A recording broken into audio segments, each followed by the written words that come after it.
Bienvenidos, queridos hermanos y hermanas, queridos amigos, en nuestro estudio del Departamento de Escuela Sabática en la Conferencia General. Con ayuda del Señor tenemos una nueva lección para la Escuela Sabática. Estamos continuando con el sacrificio de nuestro Señor Jesucristo y también el plan de salvación. Esta lección tenemos un tópico muy importante, una lección llena de sabiduría y enseñanzas, y por eso queremos invitar la presencia de nuestro Señor Jesucristo con nosotros, teniendo una oración en silencio. Acompáñanos, por favor.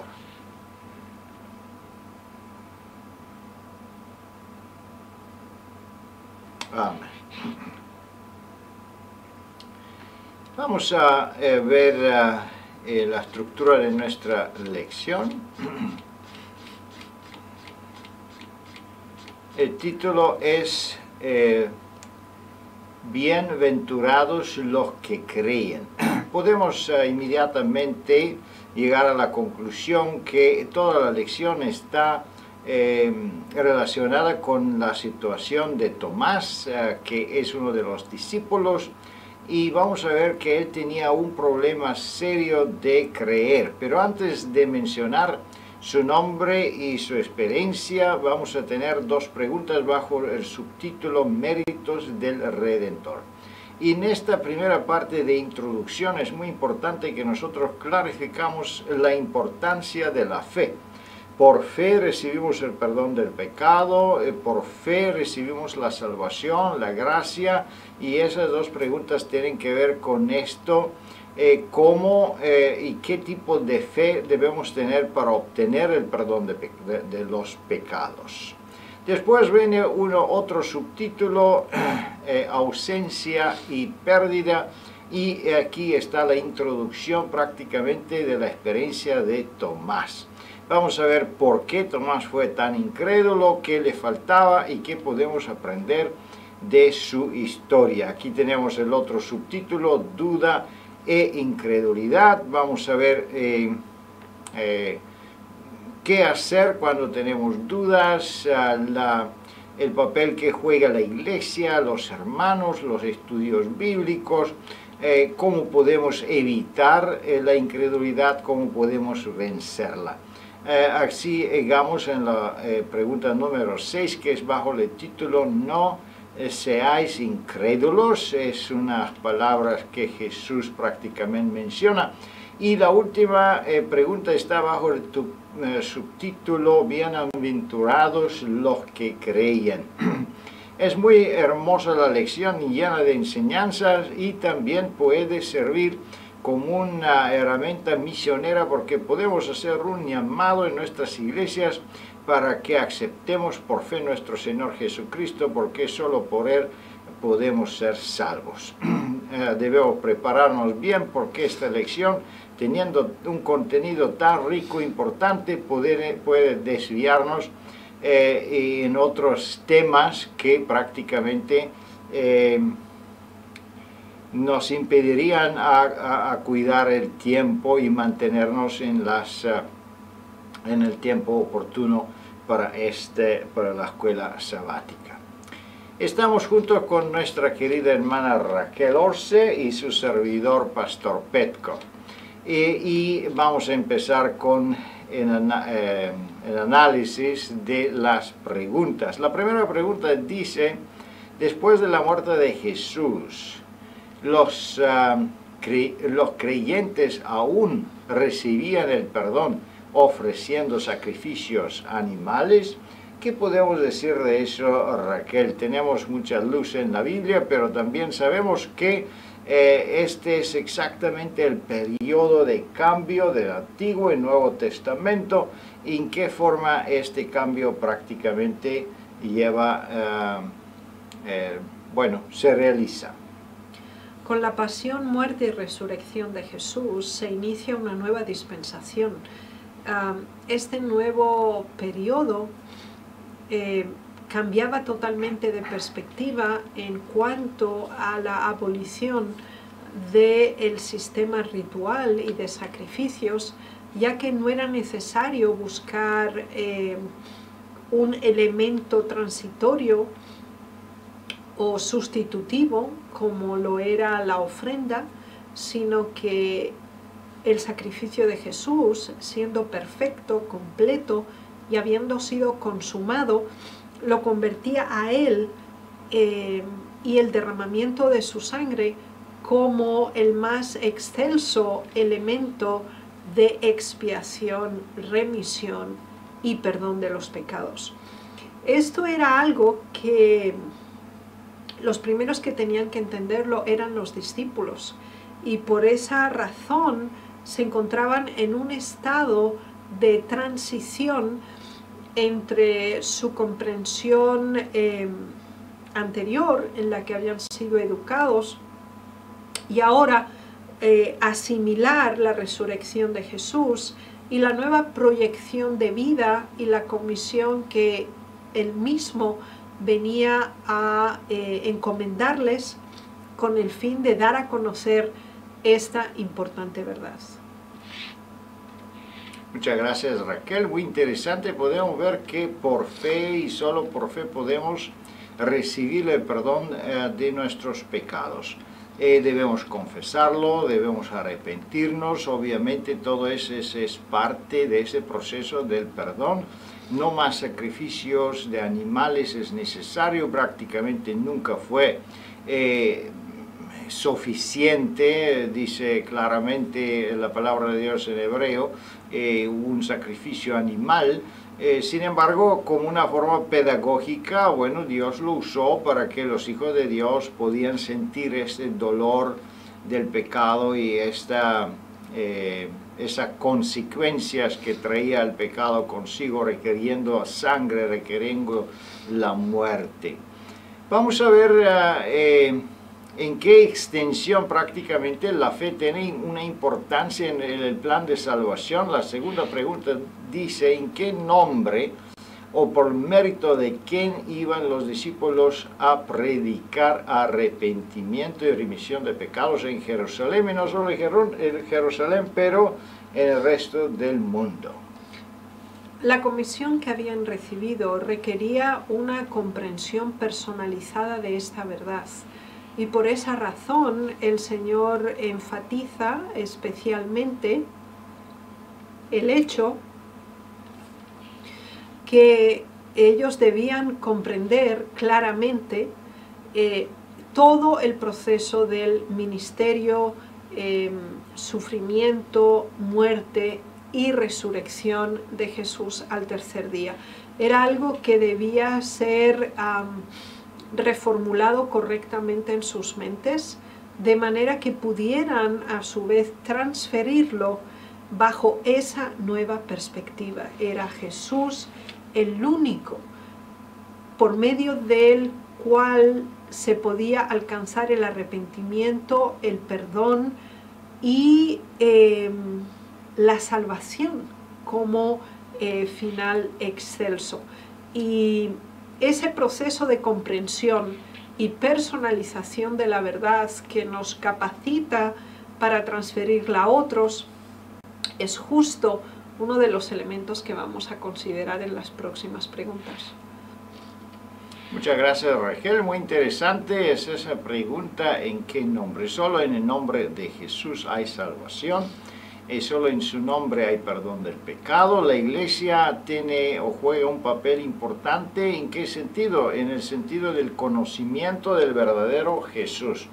Cuando la iglesia refleja el carácter de Jesús, cuando los creyentes, miembros de la iglesia, predican la palabra de Dios, no solo con palabra, pero también pueden demostrar este amor divino, entonces obviamente se abre una escalera porque los pecadores pueden llegar a Jesús. Eso es la misión prácticamente de la iglesia. Vamos a ver más adelante que prácticamente Dios tiene un propósito muy especial con su iglesia, con sus discípulos, y por eso Él se preocupa mucho de cada uno de nosotros, que nosotros tenemos la fe, conocemos la verdad, que obedecemos en la verdad. La obediencia no es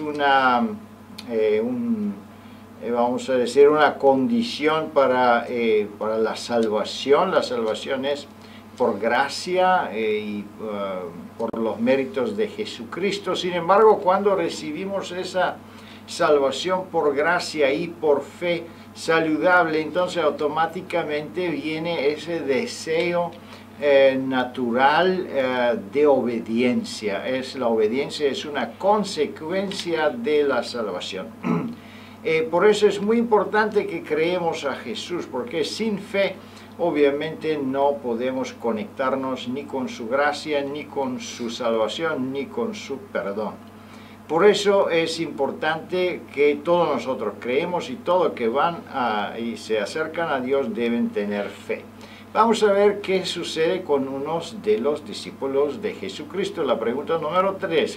¿Estaba Tomás con los otros discípulos cuando Jesús apareció ante ellos por primera vez? ¿Qué sucede en esa situación? De acuerdo a las lecciones que hemos estudiado anteriormente, ha quedado claro que Jesús se apareció a diversas personas, al grupo de mujeres, también a María, también a Pedro, los dos, a Juan, también los dos discípulos de Emaús, después al grupo de discípulos en el aposento alto. En esa ocasión en que se reunió con los discípulos, Tomás no se encontraba presente.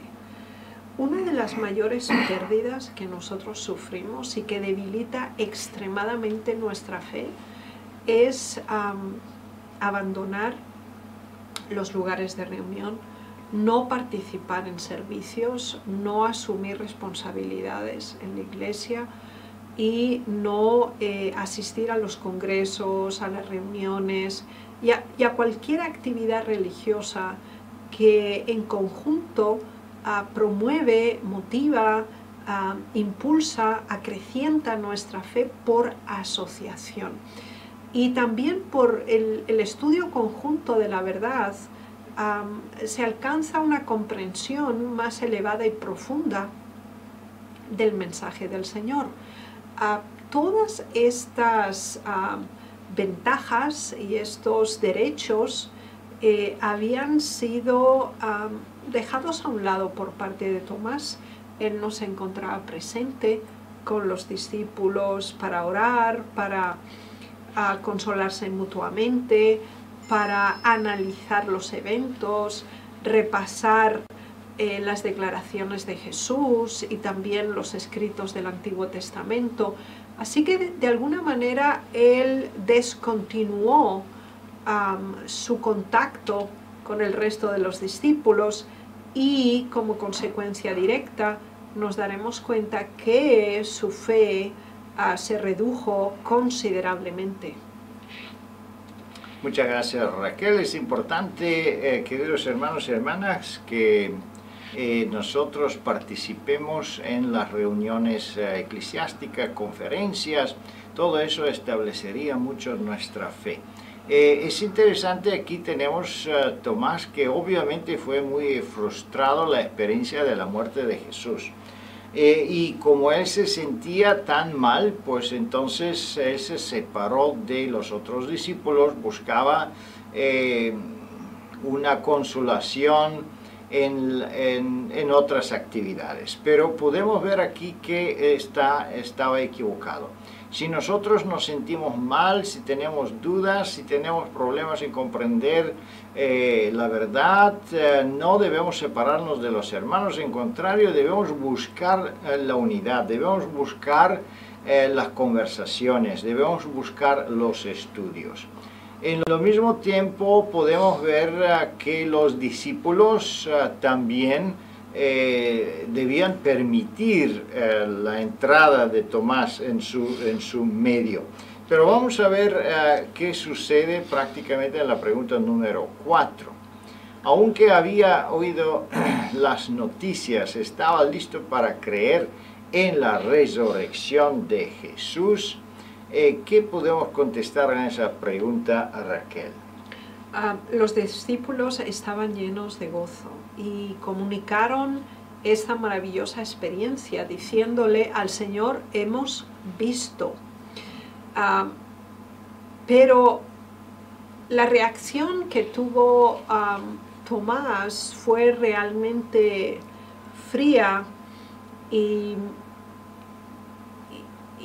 de hecho despectiva acerca del maravilloso informe que el resto de los discípulos estaban dando, porque su declaración fue: si no viere en sus manos la señal de los clavos y metiere mi dedo en el lugar de los clavos y metiere mi mano en su costado, no creeré. Así que él exigía, 1, un encuentro personal, 2, un acto directo de contacto en esos 3 niveles específicos: manos, los orificios producidos por los clavos, y también en el costado. Es interesante ver que él concluye esta declaración diciendo: si no es así, no creeré. Por lo tanto, él está desmintiendo completamente el informe de los discípulos. De hecho, era una cuestión también de celos, porque ellos habían alcanzado una experiencia que él desconocía por el hecho de estar ausente. Por lo tanto, se sentía desfasado, no parte del evento, así que como mecanismo de defensa, pues rechazó la maravillosa noticia que venían a darle. Y esto es algo muy sintomático cuando nuestra fe empieza a debilitarse, especialmente en el proceso de alejarnos de aquellos que creen la verdad, que la estudian, cuando dejamos de confraternizar y de ser parte dinámica en el proceso de conocimiento y activación de la verdad. Empezamos a perder la perspectiva de grupo, de colectividad como pueblo, y nos colocamos en el centro de interés, y nuestra proyección es enteramente egoísta, es decir, tiene que ser que yo lo sepa, que yo lo vea y que yo lo entienda y que yo lo experimente. Ese elemento de extrema concentración propia demuestra una pérdida de el espíritu fraternal, y también una debilidad de la fe que por declaraciones similares también se revela. Muchas gracias, Raquel, muy interesante. Podemos aprender varias enseñanzas aquí de esta experiencia. Me gustaría que seguimos los textos. Número 1 es que Jesús tenía mucha paciencia con Tomás. Número 2 que podemos entender es que los discípulos también tenían paciencia con Tomás. Tomás estaba muy dudoso, prácticamente se separaba de los discípulos, hablaba diferente, creía diferente, pero sin embargo los discípulos no lo ignoraron, no lo aislaron.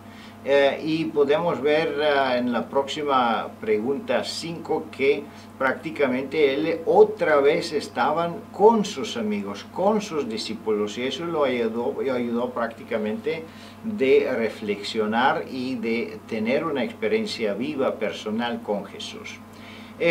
También podemos entender que Tomás es un símbolo del moderno cristianismo, porque Tomás decía: si yo no veo, si yo no decido, él tiene una confianza propia increíble, un orgullo que se encuentra en pocas personas. Pero eso es el espíritu del mundo hoy día, porque la gente dice, yo creo de mi manera, yo entiendo Dios de mi forma, de mi manera. Entonces eso es también Tomás en ese sentido, que yo quiero definir quién es Dios y cómo debía Él aparecer y cómo debía ser. Y yo no creo en las iglesias, no creo en todos los otros movimientos y en las experiencias de los otros creyentes. De un punto de vista, Tomás tenía también razón. ¿Por qué? Porque Jesús mismo declaró que en los últimos días vendrán falsos cristos, falsos profetas. Entonces puede ser que Tomás tenía precauciones y decía, pero ¿cómo puede ser ese Jesús? ¿Quién es Él? ¿Él es el verdadero? ¿Es un Jesús falso? Entonces, bueno, quería tener una prueba. ¿Qué entendemos nosotros de esa enseñanza? De esa enseñanza entendemos que si alguien está en esa condición, él no necesariamente es un herético, es una persona rechazada por Dios, de ninguna manera. En esa condición exactamente él necesitaba mucho de Jesús, y por eso podemos ver en la pregunta número 5 que dice que sucedió una semana después. Vamos a ver dónde se encuentra Jesús después de una semana y qué invitó a hacer Jesús a Tomás. En esta ocasión los discípulos estaban de nuevo juntos, reunidos, y en esta reunión estaba Tomás. Había aprendido que había una pérdida cuando él no estaba junto con los demás creyentes. Así que usó esta oportunidad y ahora él estaba junto con ellos. Y en un modo similar al anterior, el Señor Jesús apareció en su medio, le saludó en una forma conocida y común para ellos: paz a vosotros, e inmediatamente se dirigió a Tomás. Y fue realmente significativo el hecho que Jesús expresó exactamente lo que Tomás había deseado. Y le dijo: pon aquí tu dedo y mira mis manos, y acerca tu mano y métela en mi costado. Fue realmente chocante para Tomás esa intervención de Jesús. Y es significativo también considerar el hecho remarcable del modo en que Jesús se acerca a Tomás. Es decir, le facilita la reconfirmación de su fe.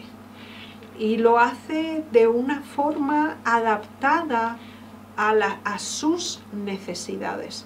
Y es interesante que Tomás deseaba ese encuentro con Jesús, lo ansiaba profundamente. Él tenía un gran amor por su Salvador, pero se sentía mal ante la experiencia superior que habían alcanzado los discípulos, por lo tanto la rechazaba.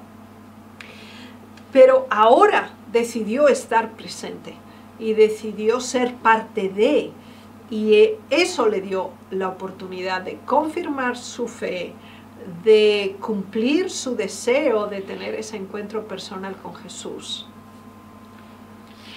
Muchas gracias, Raquel, muy interesante. Podemos ver que Jesús tenía mucha compasión con las personas que tenían dudas. Él tenía mucha paciencia y también tenía la forma pedagógica, o sabía cómo enfrentar situaciones semejantes. Por ejemplo, ¿qué entendemos aquí de este trato que tenía Jesús? Entendemos que él no intentó convencer a Tomás. No le dijo: mira, ven, yo te voy a enseñar, yo te voy a leer las profecías, una forma como él hizo con los otros discípulos. No, él lo invitó directamente en la experiencia. Ven y toca, ven y vas a ver. Y eso es muy importante, queridos hermanos, si tenemos una persona con dudas, si tenemos una persona que está necesitando las pruebas, entonces no es necesario explicar tanto como ver, como tocar, como involucrarse directamente en la obra, ver y hacer su propia experiencia. Y eso es que Jesús no solo que no lo rechazó, pero lo promovió. Él dijo, ven y ver, mira, toca. Claro, vamos a ver que el efecto de ese tipo de experiencia fue tan fuerte, tan increíble, que convenció a Tomás inmediatamente. Y eso es que nosotros necesitamos. Muchas veces la teoría de la verdad no es necesaria, no es suficiente para que nosotros nos convertimos. Necesitamos una experiencia. Y la experiencia es como aquí se puede ver prácticamente el versículo bíblico, es que Juan dijo que se puede escuchar, se puede tocar y se puede hacer una experiencia muy cercana con Jesús. Vamos a ver, ¿fue Tomás solo una persona que buscaba una excusa para no aceptar a Jesús y su resurrección, o de verdad él fue un discípulo verdadero y tenía fe en su corazón? ¿Qué efecto produjo prácticamente esta experiencia con Jesús en su corazón? Es interesante ver que el acercamiento de Jesús produjo en él obviamente un gran impacto. Y después de facilitarle el hecho que pudiera constatar realmente si Jesús se encontraba presente ante ellos, añade una frase muy importante: no seas incrédulo, sino creyente. De hecho, tenemos dos opciones en este mundo: creer o negar la verdad. Y esas dos opciones dependen de la perspectiva que tenemos acerca de Jesús y de nuestra relación personal con Él. ¿Exigimos nosotros un comportamiento definido de Dios para creer o aceptar? Si tenemos esa actitud, estamos en una condición como la que Tomás tuvo y que estamos justamente estudiando, o debemos tener una actitud de aceptación, de confianza, de entrega, de rendición ante el Señor Jesús. Esto no solamente nos acredita espiritualmente, nos ennoblece en nuestra conexión con Dios, sino que también es un acto por medio del cual reconocemos que Dios está sobre nosotros y que nosotros, como sus criaturas, aceptamos el principio, la verdad y los mensajes que nos ha dado. Y el resto de las evidencias vienen por añadidura y en una forma regular y sistemática a lo largo de nuestra vida y nuestra experiencia religiosa. Muchas gracias, Raquel. Es interesante las experiencias que San Juan está presentando aquí. Él no fue como Tomás, un incrédulo, sin embargo, él menciona esos tres niveles de experiencia, lo que era después en el principio, que hemos oído, que hemos visto con nuestros ojos y que hemos contemplado y palparon nuestras manos. Eso es que nosotros predicamos. ¿Qué significa? Que para que una persona es un testigo de la resurrección de Jesucristo, debemos tener una experiencia semejante. La fe debe ser tan real para nosotros y las experiencias con Jesús debían ser tan real para nosotros que podemos decir es que como que nosotros palpamos, vemos, escuchamos y podemos entonces convencer a los otros. La verdad no puede ser solo una teoría, una cosa abstracta que intentamos interpretarla, sino debe ser una experiencia viva en cada uno de nosotros. Vamos a ver qué enseñanza más entendemos por la experiencia de Tomás y qué dijo Jesús, en qué forma él responde a Tomás en esa situación en que Tomás prácticamente confiesa que Jesús es su Dios, que Él es su Señor. ¿Qué respuesta prácticamente recibe Tomás de parte del Señor Jesucristo? Tomás estaba tan avergonzado y se sentía tan pequeño ante Jesús que solamente podía exclamar y declarar: Señor mío y Dios mío. Y esta expresión es tan profunda que envuelve el todo de su experiencia. Reconoce a Jesús como el regente de su vida y también lo declara Dios. Y además lo hace en una forma personalizada por el hecho que declara mío. Estos dos atributos de Jesús que Tomás confiesa en este momento porque se encontraba tan abrumado y excelso en sus cumplimientos y acciones alcanzadas, que se inclinó ante Jesús y expresó el anhelo más profundo de su alma. Sin embargo, Jesús añadió algo más a esta declaración, algo que era un elemento de reflexión para Tomás. Porque me has visto, creíste. Bienaventurados los que no vieron y creyeron. Hay una bendición en la aceptación confiada en la palabra de Dios. Hay una bendición en la oración que se pronuncia por fe, en la creencia incondicional, sin prerequisitos, y en la disponibilidad a aceptar lo que el Señor nos ofrece o nos da a conocer en una forma obediente, fiel, sincera y totalmente desinteresada.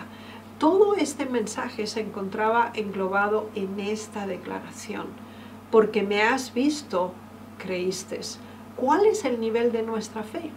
¿Hasta qué punto estamos dispuestos a rendir nuestra vida, a perseverar en una oración firme y constante?